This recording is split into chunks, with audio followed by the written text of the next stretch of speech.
Hi friends, ಎಲ್ಲರಿಗೂ ನಮಸ್ಕಾರ. ತುಳಸಿ food ವ್ಲಾಗ್ಸ್ಗೆ ಸ್ವಾಗತ.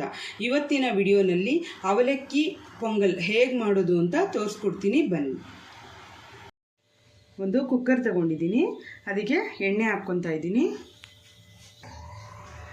ಈಗ ಕರಿಬೇವು ಹಾಕ್ತಾಯಿದ್ದೀನಿ, 2 ಹಸಿಮೆಣಸಿನ್ಕಾಯಿ ಹಾಕ್ತಾಯಿದ್ದೀನಿ, ಮೆಣಸು 1 ಸ್ಪೂನು,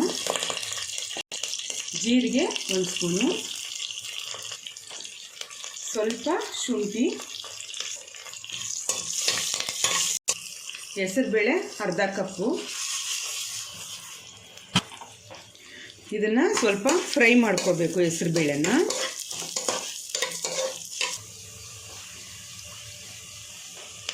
ಇದು ಹೆಸರುಬೇಳೆ ಗಮ್ಮನ್ನೋವರೆಗೂ ಫ್ರೈ ಆಗಿದೆ. ಈಗ ನೀರು ಹಾಕ್ಕೊತಾ ಇದ್ದೀನಿ, 1 ಕಪ್ಪು ನೀರು ಹಾಕ್ಕೊತಾ ಇದ್ದೀನಿ. ಇದು ಬೇಯುವಷ್ಟು ಮಾತ್ರ ಹಾಕ್ಕೊತಾ ಇದ್ದೀನಿ ನೀರು. ಒಂದು ಸ್ವಲ್ಪ ಅರಿಶಿನ ಹಾಕ್ತಾಯಿದ್ದೀನಿ. ಈಗ ಕುಕ್ಕರ್ ಮುಚ್ಚಿ 3 ವಿಷಲ್ ಹಾಕಿಸ್ಕೋಬೇಕು.